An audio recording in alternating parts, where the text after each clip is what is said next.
تو یہ جو روزے ہم بناتے ہیں اس کا مطلب یہ نہیں کہ رسول کا احسان اتر گیا، اس کے ذریعے سے ہمیں کرٹیسی جسچر پیش کر رہے ہیں کہ یا رسول اللہ آپ کے احسانات ہمیں یاد ہیں، چونکہ جب اسی احسان کو اتارنے کے لیے دنیا مال و دولت لے کے رسول کے پاس پہنچی تو رسول نے کیا کہا، بلکہ رسول کیا کہوں، ندائے پروردگار آئی، چونکہ وما ينطق عن الهوى ان هو الا وحی یوحی کے مصداق رسول نے کہا کہ میرا اللہ یہ کہہ رہا ہے قل لا اسألکم علیہ اجرا الا المودۃ فی القربى، تو یہ اجر رسالت ادا کرنے کا ایک طریقہ ہے۔ جزاک اللہ سرکار، بس میں بہت زیادہ وقت نہیں لوں گا۔ ایک ہمارا ایک یہ بقی کے ترجمان کے حوالے سے جو پروگرام ہوتا ہے اس میں ایک سلسلہ ہوتا ہے ہمارا 5 یا 6 آپ سے ریپڈ فائر ہم لوگ اس کو کہتے ہیں۔ اچھا، اس کا کیونکہ یہ ایک ایسا سلسلہ ہے کہ اس میں تھوڑا سا لائٹ بھی ہو جاتی ہے بات، اور تھوڑا سا ہم چاہتے یہ ہیں کہ جو بھی ہمارا مہمان ہو وہ جو بھی پہلی چیز اس کے ذہن میں آئے وہ اس کا اظہار کر دے۔ جب بھی ہم سوال تو اور کوئی لفظ ہم بولیں تو جو پہلی چیز آپ کے دماغ میں آئے آپ کو وہ کہنا ہے۔ آپ کو مکمل طور سے آزادی ہے، آپ چاہیں تو ایلیبوریٹ بھی کر سکتے ہیں، لیکن یہ کہ پہلی چیز جو ہم چاہتے ہیں کہ آپ پہلی جو چیز دماغ میں آپ وہ اس کا اظہار کریں۔ تو اگر اجازت ہو تو میں اس ریپڈ فائر کے حوالے سے گفتگو کروں۔ بسم اللہ۔ چلیے، میں پہلا سوال آپ کے سامنے پیش کر رہا ہوں، بالکل بہت آسان سا، مطلب آپ کے لیے آسان، میرے لیے مشکل اگر مجھ سے پوچھا جائے تو۔ امام علی۔ مظلومیت، مشکل کشائی، یہ دونوں چیزیں ایک ساتھ میرے ذہن میں آتی ہے، اور یقیناً چونکہ ظاہر سی بات ہے کہ آپ نے نام ہی ایسا لے لیا کہ جو دیکھیں تو نکتہ ہے، کیا بات ہے، لیکن اگر خود وہ نکتہ بیان کرنا چاہے اپنے بارے میں تو فجر ہو جاتی ہے، اور آپ نے وہ نام میرے سامنے ریپڈ فائر میں لیا ہے، میری کیا حیثیت و حقیقت۔ لیکن ہاں، یہ دو چیزیں، کیونکہ ایک تو مشکل کشائی، چونکہ ہم ہر وقت اٹھتے بیٹھتے یا علی مدد یا علی مدد، اور مسلسل مشکل کشائی ہوتی ہے، اور دوسری طرف مظلومیت جو میرے مولا کی ہے، جو چونکہ ظاہر سے بتا اول مظلوم میرے مولا کو کہا گیا ہے۔ جی، تو یہ دو چیزیں، اور اب یہ بات ہے کہ الیبریٹ جو آپ نے کہا، میں جرت بھی نہیں کروں گا، کوشش بھی نہیں کروں گا کہ الیبریٹ کروں، چونکہ شاید پھر وہ بات رکے ہی نہ، اور وہ چونکہ لامحدود کا ذکر ہے یہ، تو میں یہیں پہ رکنا چاہوں گا اور اپنے آپ کو روکنا چاہوں گا۔ اب میں ناظرین کو یہ بھی بتانا چاہوں گا کیوں میں نے امام علی کا نام لیا ریپڈ فائر میں، کیونکہ قبلہ نہ صرف یہ کہ ایک عالم دین ہے بلکہ خود بہت اچھے شاعر بھی ہیں، اور شاعر کا کام ہی یہ ہوتا ہے کہ مشکل موضوع کو 2 مصروں میں یا 1 مصرے میں سمیٹ دیا جائے۔ اس لیے میں نے آپ کے شاعر کو جگانے کے لیے یہ نام لیا تھا، اور آپ نے بہت خوبصورتی سے اس کا اظہار بھی کیا۔ تو دوسرا سوال سرکار کے میں پوچھنا چاہوں گا، کربلا امام حسین اور اسلام کی فتح اسلام، کیا بات ہے، بہت خوبصورت جواب، بہت خوبصورت۔ کربلا جب بھی ہم دیکھتے ہیں تو ظاہر سی بات ہے کہ جب اس پرچم کو دیکھتے ہیں تو فخر ہوتا ہے کہ ہم کس کے ماننے والے ہیں، کیونکہ وہ جو پرچم حسین گنبد پہ لہرا رہا ہے، اس کی ہوا سے، اس کی ہوا یہ آزان دے رہی ہے لا الہ الا اللہ محمد الرسول اللہ علی ولی اللہ۔ بہت یہ جو پرچم حسین ہے، پرچم اسلام ہے، فتح اسلام نظر آتی ہے دیکھنے کے بعد کربلا۔ فتح اسلام، بہت ہی خوبصورت جواب، آپ کی شاعرانہ صلاحیتیں یقیناً ناظرین تک پہنچی۔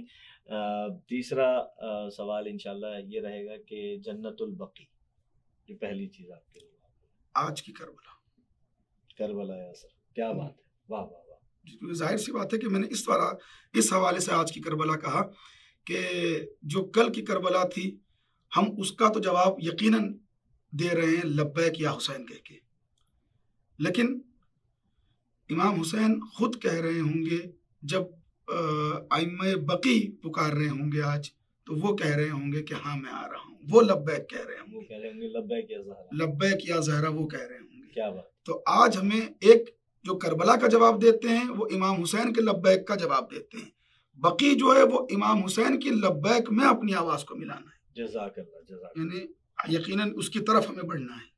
بالکل۔ اور یہ جو بقی کے حوالے سے انشاءاللہ یہ ریپڈ فائر کے بعد میں 1-2 باتیں اور چاہوں گا۔ چوتھا، آخری 2 سوالوں سے پہلے چوتھا ہے کہ روح عزاداری۔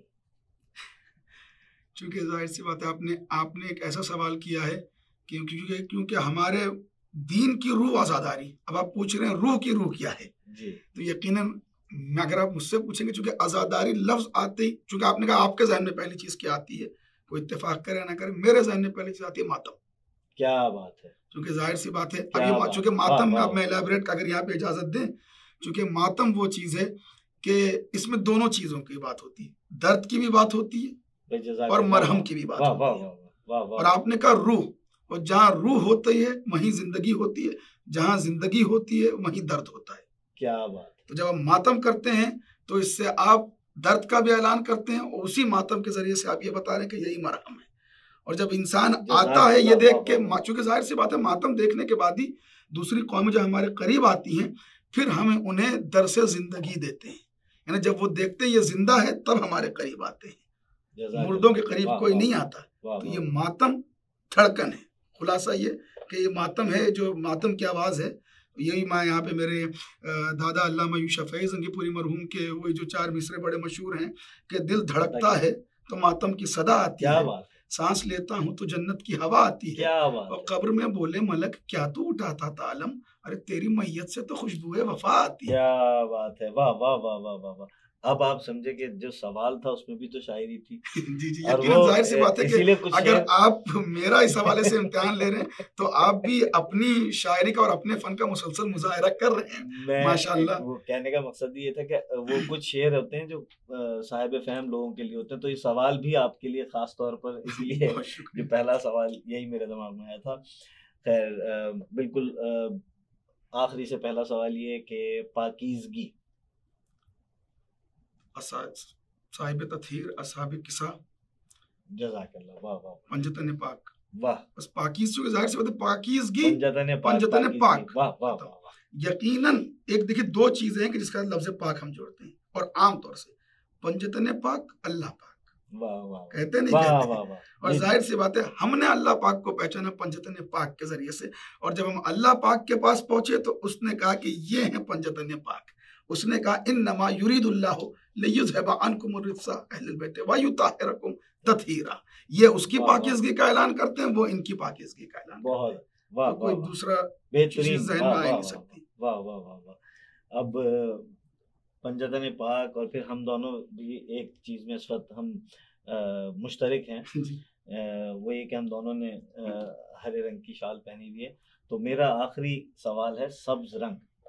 سبز رنگ. سبز رنگ سے آپ کے دماغ میں سب سے پہلی چیز کیا ہے؟ سبز رنگ سے سب سے پہلی چیز اگر ہم یوں دیکھتے ہیں تو آج کے دور میں ظاہر سی بات ہے کہ علامت سادات ہے, اور جب آئمہ کے حوالے سے سوچتے ہیں تو امام حسن علیہ السلام. واہ. اور پھر ظاہر سی بات ہے یوں ان جنرل اگر آپ سبز رنگ کو دیکھیں, سبز رنگ یعنی زندگی. واہ. تو یعنی یقیناً یہی بات ہے کہ امام حسن علیہ السلام اور امام حسین علیہ السلام, کیونکہ یہ پھر ایک نیا موضوع چھڑ جائے, یہ دونوں یقیناً جو ہے یہ اسلام کی زندگی ہے. تو ظاہر سی بات ہے کہ امام حسن امام سبز قبا کے حوالے سے جب امام کا تذکرہ کریں گے ہرا رنگ تو امام حسن, اور ایسے اگر ہم لوگ جب آزاداری اور ان دنوں میں ان جنرل سوچتے ہیں تو یقیناً یہ ایک علامت سادات جو بنی ہوئی ہے تو وہ ذہن. اور یہ آیا بھی امام حسن سے. ہاں امام حسن کی وجہ سے ہے. اور آپ بہتر جانتے ہیں کہ عراق وغیرہ میں آپ یوں بھی اگر جب پہن کے نکلتے ہیں تو ایک الگ طریقے سے جو سادات کا احترام ہے اس کا آپ کو احساس ہوتا ہے.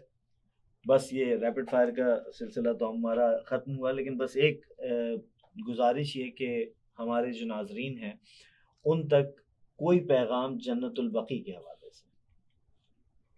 جنت البقیع کے حوالے سے بالخصوص چونکہ یہ خاص کر کے جو امریکہ میں رہنے والے حضرات ہیں, چونکہ ماشاءاللہ سے جو baqi.org ہے اور جتنے بھی لوگ بقیع کے لیے کوشش کر رہے ہیں, اور ظاہر سی بات ہے کہ امام عصر کے دفتر میں اپنا نام درج کرا رہے ہیں, میں یوں کہوں گا, چونکہ ظاہر سی بات ہے کہ ہمارے یہاں یہ تو آپ ایک ڈیمونسٹریشن اور ایک پروٹیسٹ اور ایک احتجاج کی بات کر رہے ہیں, ہمارے یہاں جتنے پروگرام ہوتے ہیں وہ تمام کے تمام امام زمانہ کی سرپرستی میں ہوتے ہیں.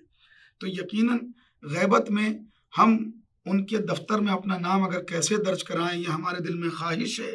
تو سب سے پہلی بات یہ ہے کہ جو مظلومیت کے 100 سال ہو رہے ہیں، کم از کم پھر وہی بات ہے اس وقت جاگیں، اور جو امریکہ میں لوگ ہیں وہ کوشش یہ کریں کہ برائے کرم کسی بھی طریقے سے وقت نکال کے واشنگٹن ڈی سی پہنچیں، جو سعودی ایمبیسی کے سامنے جو احتجاج ہوتا ہے اس احتجاج میں اپنا نام درج کروائیں، اور تاریخ وہ انشاءاللہ ہماری اپریل کے 28 ہوگی۔ تو میں خاص کر کے گزارش کروں گا کہ لوگ اپنے کیلنڈرز کو مارک کریں اور کسی بھی طریقے سے وقت نکالیں، چونکہ یہ وقت نکالنے، مجھے پتہ ہے کہ بہت سے لوگ کہتے ہیں کہ مشکل ہے، لیکن یہاں امام وقت کے لیے وقت نکالنا ہے۔ بس میں یہی کہوں گا کہ اس سے بڑی ہماری سعادت نہیں ہو سکتی کہ جو وقت کے مالک ہیں ان کے لیے ہمیں نکالنا ہے، تو ہماری خوش نصیبی ہے ہم پہنچیں۔ اگر کسی مجبوری کی بنا پر نہیں پہنچ پا رہے ہیں تو اپنے احتجاج کو کسی نہ کسی طریقے سے 8 شوال کے دن ضرور مارک کیا کریں جب تک کہ جنت البقیع کی تعمیر نہ ہو جائے۔ بے شک، بس بہت شکریہ، میں بے انتہا مشکور ہوں آپ کا بقی آرگنائزیشن کی جانب سے، بقی ٹی وی کی جانب سے اور اپنی جانب سے کہ آپ نے خاکسار کے لیے اتنا وقت نکالا۔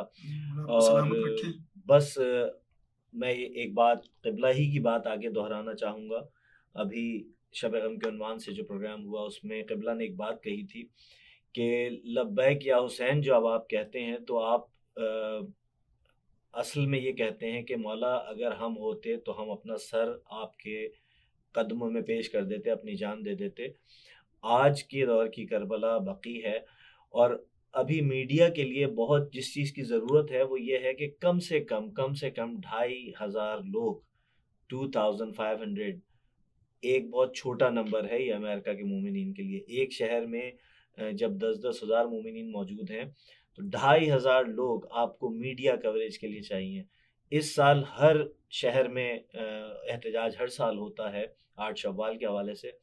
اس سال میری دستبستہ گزارش بقی آرگنائزیشن کی جانب سے، قبلہ کی جانب سے اور تمام مومنین کی جانب سے، تمام مومنین کی خدمت میں ہے کہ اس سال اپنے شہروں میں جب احتجاج کیجئے تو کیجئے، لیکن 8 شوال موسٹ پرابلی جو ہے وہ 28 اپریل یعنی 28 اپریل پڑے گی، فرائیڈے کا دن ہوگا۔ ایک دن آپ کو چھٹی لینی ہے۔